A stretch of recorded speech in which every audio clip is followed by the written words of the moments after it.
I think a lot of the concern that I had going into a psychedelic journey, and a lot of the concern that many people have about the legalization of psychedelics, comes from this belief that there's a kind of person that does psychedelics, and that if you're not that kind of person, this isn't for you. What I did was live through months and months of unbearable chronic pain until at the end of my rope, someone reached out to me and said, psychedelic-assisted therapy could help you. The only community all of us can join in a split second is the disability community. Acquired disability is the norm, not an exception.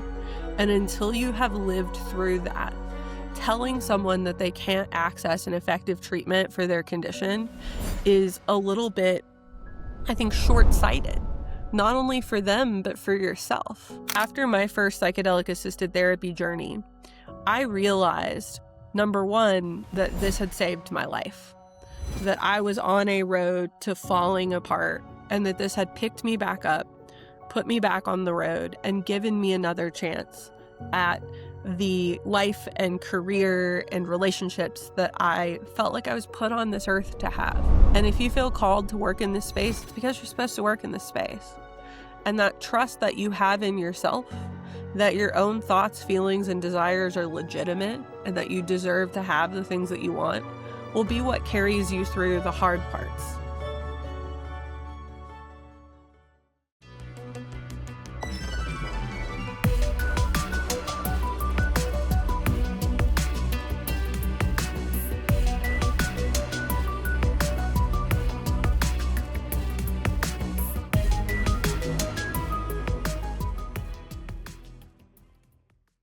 Hello and welcome to another episode of the QNAMY Show. Today's guest, Victoria Cvitanovic, is a lawyer specializing in psychedelic medicine, cannabis, healthcare, and corporate law. With the women of Rudick Law Group, she assists healthcare practitioners and businesses navigate highly regulated industries. She is also a passionate Zen Buddhist, a patient advocate, and a person living with a disability committed to crusading for accessibility. In addition to her law practice, Victoria serves as the president of the board for the Kinship Center, a senior center offering holistic wellness programs for people over 65. Victoria is particularly proud of her role as co-founder of Sober Zen, a meditation group open to anyone interested in the intersection of sobriety and meditation, and of her CLE program, Mindfulness for Prosecutors and Victim Advocates. Get ready to dive in, guys. We're going to be talking all about it. Thank you so much for having me. I'm excited to dive in with you today. The state of legalization in the United States of psychedelics is something that is just buzzing around the psychedelic space. It's a big hot topic we're all focused on and just dying for it to happen. And of course, we've got so many states that are considering it right now, building legislation to support it, building playbooks to roll it out. And New Mexico in April of this year is one of those incredible states that are moving towards that legalization with a 2-year path. Tell me a little bit about what's going on there and how people can stay up to date on it. Yes. Well, I'm so proud to be an attorney in New Mexico. We have seen the first legislative initiative that was successful to legalize psilocybin for some use. In our case, it's for medical use. We're using a qualified condition system, so patients diagnosed with one of 4 conditions, which are substance use disorder, end-of-life anxiety, major depressive disorder, or PTSD, will be able to access psilocybin within a supervised environment. This isn't going to be some prescription that you pick up at a pharmacy. Instead, people will go in and meet with their healthcare provider, have that psilocybin journey accompanied by that provider or by a facilitator, and then have some follow-up afterwards for integration. It's expected that our list of qualifying conditions may grow. The bill is set up such that it can grow. And it is expected that this bill will do a lot to kind of change the conversation around whether a medical model can be equitable. One of the things I saw in the New Mexico legislation that I had never seen before was the creation of 2 funds. The first was a research fund, with the idea that we are going to continue looking at the substance and continue looking at what we learn from medical usage of psilocybin so that if this could help other people, we can expand to that. The other fund is an equity fund, where the government has actually committed to providing funding for people who could not pay for psilocybin treatments to be able to access it. How successful that will be, it all depends. It depends on how committed legislators stay, and depends on how committed voters stay to forcing their legislative representatives to abide by their promises. But I am really excited.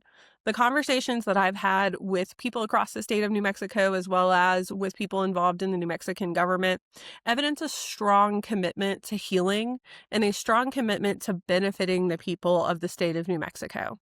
And I am excited to see how well we can accomplish that. Yeah, that sounds just like really exciting. For the residents there, I can imagine this is like a big milestone of hope for a lot of people. In terms of like the timeline for this, I think I read online it was like a 2-year rollout that it was going to be implemented by like 2027. What are the things that people can expect? Like when 2027 hits, is this something where this will be like clinical environment only? Are there going to be is there ability for people to that are not medical professionals to get licensed as a facilitator to hold space in licensed buildings, or how are you seeing this like, visually play out in 2 years from now? Yeah, so there are a lot of unanswered questions at this point, but we're Mm. starting the process and we can see how that process is going to look from right now. The first thing that's going to happen is an appointment of a medical psilocybin advisory board. That board is going to include at least one representative from the tribal community, at least one representative from the veteran community, and at least one representative from the potential provider community. Those other spots could be a lot of different people, or it could be more of people from the same communities based on the voices that we need to hear. Interviews for those board spots are happening right now. There was an open call across the state where people could get information and apply. There's going to be a second round of those interviews that goes to the governor's office so that they can really make sure that the people coming onto this board have the level of experience necessary to do rulemaking in this program. Um, that board is not going to be the only rulemaking group. There are going to be working groups that are working with the board. Almost all of the meetings are going to be public. Almost everything is going to be recorded so that the public can stay as involved as they want to be as the steps go forward. Once the board is sat, which I have been told is probably going to be end of August, beginning of September, the rulemaking process will begin. That will probably start with public meetings where we can really go around the state. This is a state with, like a lot of other states, condensed urban areas and very, very rural communities. So we're going to make an effort as a community, as a psychedelics community, to go around the state and hear what people want from the program. And then once those public meetings take place, there will likely be a training program for the board members, and then rulemaking will begin. Rulemaking is going to look like a lot of things. It's going to look like who can hold a license to prescribe psilocybin, who can facilitate psilocybin journeys, who can grow psilocybin, what testing might look like, what requirements are going to be as far as dosage protocols, background checks, anything like that. And really importantly for every state, but especially for a state like ours, how tribal communities that have a relationship to this medicine can continue to practice within this program without an unnecessary level of government oversight. There are a million reasons for tribal communities not to trust governments, and this program has to be, in order to be successful, a step towards repairing those relationships, and that's going to be taken extremely seriously throughout this process. Once rules are made, we have a deadline to make those rules of December 31st, 2027, and I've heard predictions that the first patients will receive their doses in March of 2028. I had a conversation yesterday that led me to believe that internally, people are pushing for an earlier deadline.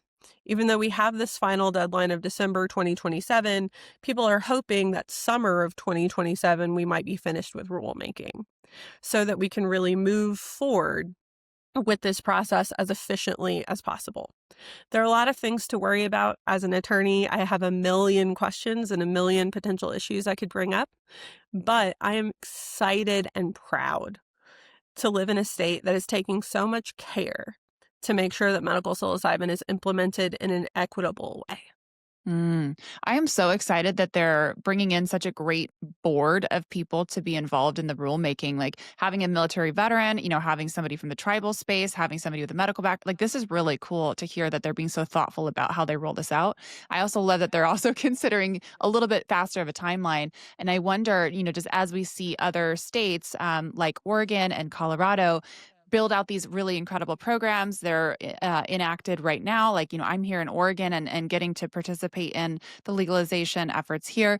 There's so many incredible models being built across the United States. So hopefully for future states, there'll be a great program for them to borrow from one another to roll these things out a little bit faster to get people the help that they need. So it's so cool.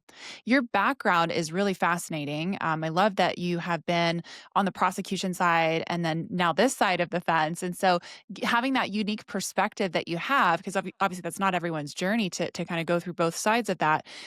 Tell me a little bit about how you would encourage or support someone's point of view that maybe is hesitant about the legalization efforts. And since you have been on both sides of the fence here, what are some things that you can say to those people who are a little concerned about legalization to help them understand this is actually a good thing?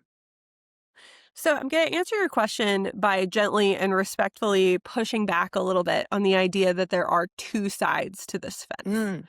I think a lot of the concern that I had going into a psychedelic journey, and a lot of the concern that many people have about the legalization of psychedelics, comes from this belief that there's a kind of person that does psychedelics, and that if you're not that kind of person, this isn't for you. And that kind of person should be stigmatized in some sort of way. When I was a prosecutor, I saw a lot of different situations come up with a lot of different substances. And one thing I never saw was any form of significant harm from psychedelics, other than the harm created by the arrests, by the fees that go into defending yourself, by the prosecution, and by the imprisonment of people for possession of these substances. Obviously, harms can happen, but that's not something that I was seeing on some sort of consistent basis or, in fact, ever saw at all. Prosecution, to some degree, eased my opinion on the kind of person that does psychedelics. I saw a lot of people who should have been patients becoming prosecuted because of physical and mental health issues that had led them to make some choices that were maybe not the most intelligent or the most beneficial to them at that moment. But they were motivated from this place of seeking healing and seeking health. And that was something I found incredibly relatable. So when I left being a prosecutor, I left less hard on drugs or strict on crime than I was before. Seeing the inside of the system softened me in a way that later in my life made me much more open to the idea of trying psychedelics. To a person who's out there who's hesitant, what I would say is you don't have to do anything that you don't want to do. But there's a certain kind of person out there that looks a lot more like you than you think, who never wanted to do this either, but had to. I was that person. When I broke my back, I did not immediately think, oh my God, yay, now I get to do psychedelics. What I did was live through months and months of unbearable chronic pain and failed treatment after failed treatment, failed surgery after failed surgery, until at the end of my rope, someone reached out to me and said, psychedelic-assisted therapy could help you. You don't have to suffer like this. And after trying everything else, despite my own cultural concerns about psychedelics or about quote unquote being the kind of person that would use psychedelics, fell to the wayside of my necessity to get better, to heal, and to have the life that had been taken away from me when I broke my back. That person could be you in any moment. We forget, as human beings walking around in these very fragile, fallible bodies, that the only community all of us can join in a split second is the disability community. And most of us will experience a temporary or permanent disability at some point in our lives. Acquired disability is the norm, not an exception. And until you have lived through that, telling someone that they can't access an effective treatment for their condition is a little bit, I think, short-sighted, not only for them, but for yourself. And so if you're hesitant, if you're afraid of legalization, if you're concerned, I encourage you to learn more, research more, talk to the disabled people within your community, talk to the veterans within your community, talk to the people within your community who are struggling with mental health despite trying everything else, and see why it is that they're willing to do something that they know good and well in their hearts will attract your stigma. Why Mm. are they willing to risk it? Powerful. Some of the things you just said right there are just like absolute mic drops. I'm gonna have to like focus in on those moments just during the editing process because wow, that like even just the statement around the only uh, you know uh, group that you can join in a split second is the disability group. Like that's powerful, and it's such a great reminder for us to just be a lot more mindful about how we move. The legalization efforts that are happening in New Mexico, they're a model for a lot of other states to follow. And of course, as you've eloquently put several times throughout this conversation so far, the voices at the table are just so critical to shaping out the policies and to making change in everybody's states. What are some ways that people, maybe in a state that is not currently legal, which I think Louisiana is one of them, how can people get involved and get their voices heard? How can they advocate for this type of stuff in a way that's impactful and effective in their states? I'm glad that you brought up Louisiana because it is an outlier within the larger psychedelics community. There are some forms of psychedelic assisted therapy that are federally legal. Mm. We often forget about ketamine off label use. Although people use the word disassociative to describe ketamine, what people are experiencing at these sub anesthetic doses is very much a psychedelic experience. And so accessing psychedelic assisted therapy can start there. And it can also start with advocacy for those providers. In Louisiana, for example, many of the providers that I've worked with have done advocacy to the Louisiana Medical Board, showing what it is that their patients have learned, what they've learned through their treatment protocol, and also how strictly and carefully they're moving forward with this treatment. They have done a lot to make it go from a fringe idea to something with a large amount of mainstream acceptance in only a few years.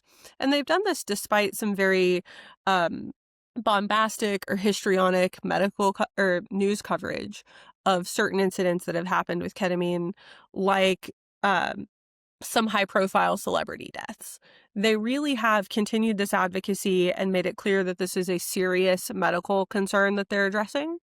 And I think in states like that, advocating for the accessibility of ketamine or for insurance to cover ketamine assisted therapy is a way for people to step out of that more conservative context and start to hear their voices and being amplified within their government. Another thing that people can do is they can join into the national movement. There are well-known organizations like MAPS. There are smaller community organizations in almost every state. And working together with your community to show why you care about these substances and why you care about access to them, one at a time, hearts and minds get changed. And that is what leads to governments paying attention. Louisiana is particularly interesting because, unlike the 49 other states, Amanita muscaria mushrooms are regulated in Louisiana. They're a prohibited substance in Louisiana. So, if you were in another state, advocacy around Amanita and what Amanita can do for people is a good legal place for people to start. But in Louisiana, even that option is taken away. And so talking about how it is that Amanita has never been federally regulated, how it's used widely in 49 states without incidences of harm being on the news every day, could be a great place for people to start to advocate, especially if you're in one of these extremely seriously conservative communities. I think pointing out that there are already legal forms of access to psychedelics that are working and that are not causing extreme amounts of harm can start to chip away at the drug war rhetoric that has built up and stonewalled so many of these discussions. Mm.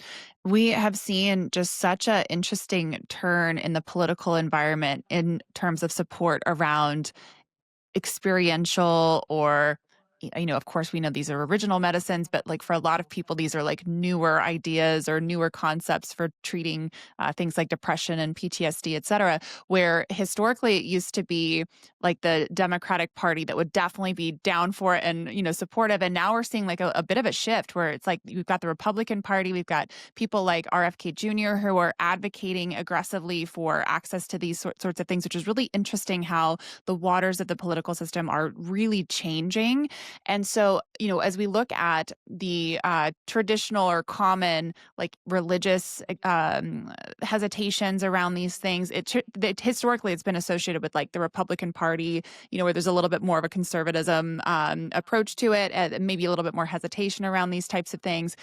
You have a really unique perspective. We were talking the other day about, how religion and politics intersect and how it can also create some hesitations around things like psychedelics. And so I'd love just to tap in there a little bit because I loved our conversation the other day and your approach to it, where I think you could probably help some people that have some of these hesitations to overcome and understand like this is a really good thing that's happening for our society and for our communities that are struggling and suffering as an alternative option for them to get treatment. So I'd love to talk about just a little bit of that, conservatism or that the religious exemptions or hesitations around these things. And so, knowing that you have this beautiful religious background, with you being a Buddhist and having worked with a lot of different walks of life and people that have different hesitations, I'd love to hear your thoughts around that and how we can kind of break out some of the stigma here.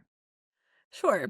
I will go on and confess that I am of that community that probably most stigmatized people that use psychedelics. I was raised in the rural South in a tiny town in a very conservative Christian community. When I left that community and went on kind of my own religious journey, I ended up over a years long process converting to Soto Zen Buddhism, and I live a very religiously focused life. My religion has always been important to me. My spirituality may have changed, but that root of living a religious life has always been very important to me. And it's something that's still important to me to this day. I think because religion places so much emphasis on how every act that you do, every thought that you have matters. Everything is significant, regardless of what religion you believe in. You believe that your actions and your thoughts and the way that you move through the world matters. The choice to use a substance becomes a more significant one. If all of your actions matter, taking in something that might change your perception and might change your actions as a result becomes a significant, important choice. When I was facing the choice of whether or not to accept the psychedelic-assisted therapy that was offered to me, my immediate reaction was absolutely not. Absolutely not. Because my thoughts and actions matter. And the idea of giving up that control feels like the antithesis of the religious efforts that I've put forth to be a kind and compassionate person who reduces suffering in the world. My priest is the person that convinced me to use psychedelics for the first time. And it's because of a question he asked me. I've never forgotten it. It's the most significant sentence anyone has ever said to me. Are psychedelics for connection or for escapism? That question made me realize that not a single person approached me to use psychedelics from the perspective of you should totally get high for a little while and run away from your problems. That wasn't the idea. Recreation's great and all, but for me, for someone who wasn't seeking that kind of recreation, hearing the question, what's this for? What's it for? Allowed me to contextualize what I was using this for. I personally needed that opportunity to commune with the medicine, to put down some of the stuff I had started holding after my accident. All the pain I had started holding after my accident, all the grief, not only for losing the body that I had, but for all the times that I didn't take that body so gratefully and I didn't hold that body with the respect that it deserved. All of the things I took for granted, all of that sadness, all of that pain, all of the ways in which I wasn't living the life that I wanted, all of the problems that I'd caused within my relationships. It's very hard to be a kind and loving wife, friend, employee when you're in extreme amounts of pain 24/7. All that stuff that I had gathered weighed a whole heck of a lot. And it didn't allow me to hold hands with and commune with my community. So the medicine allowed me to stop holding some of that stuff. And it allowed me to rejoin the group of people that had loved me so much that they cared enough to say, put it down. If you have hesitation around psychedelics for religious reasons, you have to make your own decision between you and your God. But understand that there is a purpose greater to this action than pleasure or than recreation, if you want there to be. I'm not saying you should look down on someone who's using for recreation or pleasure. That's their business. But if for you, that's not what you're seeking, and you think that this might help you rejoin your community, ask yourself, would your God, your church, your religious community actually want you to stay separate from them? Mm. Or do they want you to come back to? Mm, so powerful. And I love these stories too of like people who have had very similar experiences to you have, where they've gone through these like contrasting journeys where there was like this hesitation. They go through it, they realize just how connected and supportive these things have been to whatever ailments or issues that they were having. Or maybe they like, from like my own journey here, I didn't even have a relationship with God or have any sort of spiritualism about me. And then I went through this journey and it just busted open a doorway to me of connection where I actually felt plugged into myself and I felt plugged into God and I felt plugged into spirituality. And so I love these journeys and I these stories, and I'm so it offers so much hope to people to hear other people going before them and having these experiences. So thank you for sharing that perspective. It's really cool. I want to go back a little bit to ketamine that you brought up earlier. And right now, ketamine, we're seeing it just explode across the United States as another option that people can work with providers to access in such a supportive way. If there's somebody listening to the show right now who is a provider or has a business where that this is a service that they want to offer or are offering, what are some legal things to watch out for or ways that they can ensure that they're going about offering this the right way and they're doing it in a manner, especially given what you talked about earlier with all of the buzz in the media about safety and how these things can go the wrong way. What are some tips and things that you can give as far as advice to these business owners and clinicians? Sure. I'll start by clarifying that this isn't legal advice. You have to pay me for that. Yeah. But um, there are some general things to think about, right? Um, I always tell providers, consider an investment in your legal strategy to also be an investment in your advertising strategy. There are a lot of ketamine clinics and they're offering a lot of different things. There are a lot of take-home programs. They're offering a lot of different things. Um, and standing out could be hard. Ketamine might not be this immediate moneymaker for your clinic. And because of that, because there is a cost to getting this started, if you do your compliance planning upfront, you can use the fact that you are ultra compliant, that you're ultra careful with people's data, that you are ultra prepared to offer real, true, conscious, knowing consent to stand out in a community that may be saturated or in a community that may be being offered a more low-cost take-home option, which we know we've seen with ketamine quite a bit. I would tell providers to look really carefully at your consents. I would tell providers to look really carefully at the ways in which you store people's data. Some people like to record their ketamine sessions. Some people like to play them back with patients later on for integration therapy. How are you storing all of that very private, sensitive, important video? I would think through very hard whether or not you are a HIPAA high-tech covered provider and how the responsibilities under HIPAA high-tech affect your ketamine practice. HIPAA is an in for a penny, in for a pound regulatory system. So the fact that you don't take insurance for ketamine does not mean necessarily that you are off the hook from looking at and caring about following those responsibilities. I tell people to look at their insurance overall. I have had clients that I have found being charged for insurance premiums as if they were running a surgery center because they were offering ketamine. And when we went to their agents and their insurers and even their brokers, we were able to reduce those costs by having them come tour the clinic, come see exactly what's being offered here and how our policies work. I tell people to look at their contract stack before they look at their insurance stack because we can use the way in which you protect yourself in your contracts to negotiate with your insurers. I tell people to look at data.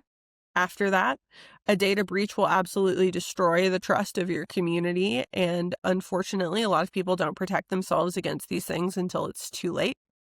I tell people to make sure that their websites are accessible and ADA compliant. That is something that's nowhere near as expensive as it used to be to do, and it's something that can really reach the population that you're looking to serve when you're offering this medicine. Also tell people to look out for the kinds of problems that can develop when you're prescribing an at-home use substance and decide whether or not that's something you want to do. At-home usage of things like ketamine comes with a whole different set of risks. And if you're going to take on that whole different set of risks, we need to prepare you for it. And that's something that we can do together. The last thing that I'll say to really watch out for when you're stepping into this area is what your local medical board has said about off-label usage of ketamine. This is really variable based on where you are. And oftentimes there are a lot of really old opinions on off-label usage of ketamine that may be from like 2012, 2015, 2016, and may not have been updated with nearly 10 years of research. So you may even want to petition your medical board to offer an updated opinion on off-label usage of ketamine.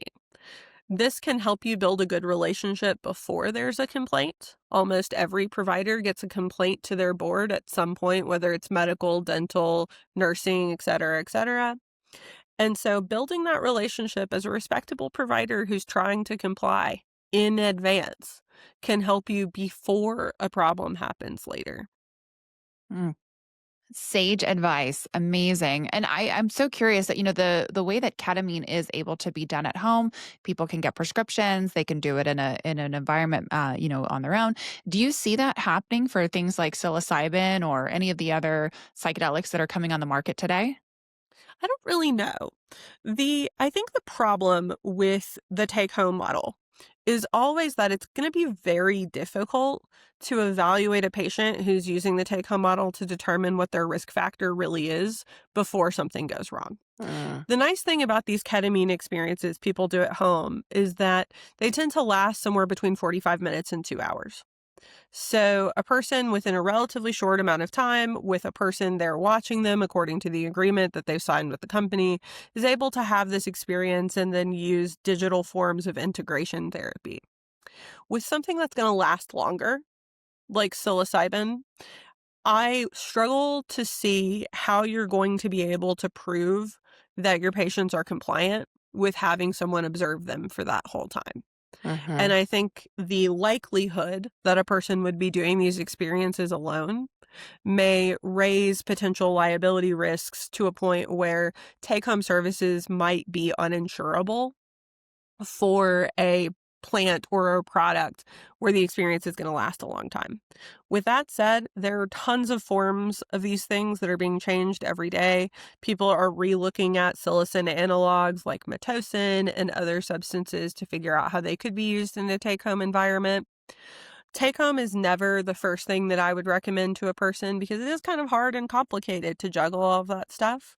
But not everyone lives in an area with a provider. Not everyone can travel to an area with a provider, and not everyone has the funds to finance seeing a provider like that. So take home options are always going to be important. The question is, what is going to be a successful, safe plant or product to use in a take-home environment, and how does community care tie in with something like that? Yeah, this brings up for me a couple of things. One, like microdosing as an alternative option to things like SSRIs. I've had some providers in various states use microdoses of psilocybin to be supportive to someone while they're coming off of, while they're titrating Mhm. off of those SSRIs. And that's been a really beautiful supportive thing. And then the other thing that's coming up for me is the cost of the services and the treatment options. Like here in Oregon, as an example, one of the things I'm currently working on going to the state of Oregon to try to advocate for is to chat through the expensive nature of getting licensed and buildings that want to offer a supportive space, like if there's like a licensed therapist, as an example, who wants to also be a psilocybin facilitator, the cost of licensing is so astronomical that it forces the hand of the provider to end up having to raise their prices to a level that's just so unaccessible for everybody. And I appreciate you so much for calling out the distance that people also need to travel, because these services are, focused in like major cities like Portland and Eugene, Oregon, and Salem, but that's all north, and that doesn't touch the eastern and western parts and the southern parts of the state. And so, having the ability for people to still access these things from a financial perspective is so important. So, just from your perspective, being in the legal landscape of things, how attainable do you think it is to make these things affordable from a legal perspective? I think that depends on public will to make them accessible. Um, we are well aware of just how much money governments have spent on various programs with varying levels of success. Whatever side of the political aisle that you're on, I think you could probably point out a government success and a government failure, Mm. right? And a lot of that has to do with the fact that our politicians operate on an election cycle. These people have to keep their jobs, and sometimes short-term returns are the way that a person stays successful in political office. So if we have long-term sustained public will to make these things affordable, if we are constantly advocating for the next person to access treatment, then we have real power to force the hands of our government to work on making this accessible and to come up with creative solutions. Take-home ketamine was one of those creative solutions for a lower cost way of people accessing psychedelic-assisted therapy. I've heard ideas for like traveling providers. I've heard ideas for community care being there for integration support, so people only have to travel once.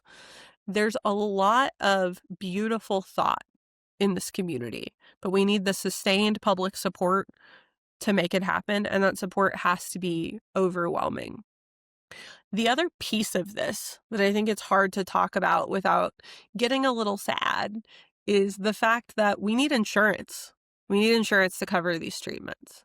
Whether it is a self-funded employer plan that's going to cover them, whether it is an added employee benefit, whether it's our major insurance companies, we have to have people be able to use their insurance for these things. Right now, there are several products that are in the process of getting FDA approval. And if those things are successful, I think we'll see something like Spravato, where you can access your insurance benefits. Other providers have been really successful getting things like integration and prep covered, where a person only has to pay for the actual session, the actual infusion or ingestion of whatever substance it is that they're using. But ultimately, if we don't have the insurance piece, without a fundamental shift in how U.S. healthcare works, we are going to see many, many people who could benefit from these therapies remain unable to access them. And so, as much as I think all of us in the psychedelics community would love to see healthcare shift to be more accessible without having to change the way that we engage with insurance companies, I think everyone would be happy to see some kind of massive reform happen. On a very practical level, we have to work with what we have right now. What we have right now are tons and tons and tons of people who rely on insurance to cut those healthcare costs. And without that piece, it's going to remain out of reach. Wow. Well, it sounds like we have a lot of offerings of advice and support for people to go advocate at their local levels to continue to push the objective of getting wider access to these incredible and powerful and supportive medicines. So thank you so much for all of this incredible advice here. As we start to close out, I do want to just lean in a little bit about your particular career transition that you made, because it's so fascinating. And I know there's so many professionals out there who are stumbling across psychedelics in one way or another, or natural medicines like cannabis, where they want to get more involved and potentially make a career shift. So would you share with us a little bit about your journey, about how you ended up going from where you were to where you are now? Sure. When I left state service as a prosecutor, I left with a very changed opinion about drug policy in America and about healthcare in America. I left very curious as to why so many people who should be patients were being prosecuted. And so when I left, I made the conscious decision to learn about corporate law and about general healthcare law. And I started defending doctors and defending healthcare organizations and working in corporate and starting to learn how all of these pieces fit together. And I thought that was what I was going to do for the rest of my life. But like a lot of plans or ideas that we have, things can shift in an instant. For me, the thing that propelled my career transition was the urgency I felt after I broke my back to live in alignment with what I had learned since then. After my first psychedelic-assisted therapy journey, I realized, number one, that this had saved my life, that I was on a road to falling apart, and that this had picked me back up, put me back on the road, and given me another chance at the life and career and relationships that I felt like I was put on this earth to have. And with that came a second recognition that, oh, all these skills that I've built doing unrelated things, the understanding of corporate law, the understanding of healthcare law, the understanding of the criminal elements, had already prepared me for this fork in the road that I had walked up to. I just had to be prepared to take it. The advice that I would give to anyone who's looking to get more involved in this field is look at what you already know. There are so many gifted facilitators, or so many gifted people holding medicine in this space. If that's not what you know or what you feel called to do, that's totally understandable. Look at what you already know. And I think if the medicine and your community has brought you to this point where you want to get involved, you probably already know something that the community needs. And when you approach your fork in the road, you can't be afraid to take that path. When I stepped off the cliff and left my big law job and left my standard corporate path, I didn't do it unafraid. I did it because I had come to the recognition that despite being afraid, I knew what I needed to contribute to this community, and I had a clear vision of how to do it. I think other people can replicate that. I think that's a very walkable and clear and easy way of thinking about the way that you enter into this field. Now, it's not a perfect field. It's not a perfect community. There's tons of things developing and learning constantly. But if you feel called to be here, it's because you're supposed to be here. And if you feel called to work in this space, it's because you're supposed to work in this space. And that trust that you have in yourself, that your own thoughts, feelings, and desires are legitimate, and that you deserve to have the things that you want, will be what carries you through the hard parts. Amazing. Thank you so much for sharing all of this wisdom with us today. How can people reach you to work with you? Sure. So if you would like to work with me, I work with an amazing group of women called Rudick Law Group. That's RUDICK lawgroup.com. You can find us there. You can find me on Instagram under Victoria_verified or Victoria Cvitanovic on LinkedIn. I am constantly trying to put out educational psychedelics content, so I would love to connect with others and learn from you too. Oh, I'm so excited and so thankful. Thank you for joining me today to talk all about psychedelic law and a little bit of nuances around the space. And I appreciate it so much. And I can't wait to have you on again in the future. Thanks for joining us today, Victoria. Thank you so much for having me. You guys, I just launched a website, www.QNAMY.com. Head over to the website. I'm going to hyperlink it below. Enter in your email so you can get access to newsletters from me about what's going on with psychedelics in the United States, prep and integration programs, resources that I find really helpful in this space, and so much more. And in addition, if you enjoyed the episode today, please take a moment to hit the like button, share it with someone you love, subscribe to the channel. It helps me out so much. You can't even imagine. Just every single little interaction that you do with the show really makes a big difference to helping get the word out there for other people. Let's train this algorithm, guys. Anyways, I am so appreciative for you stopping by today. Thank you for spending your time with me. I enjoy you, and I will see you next time.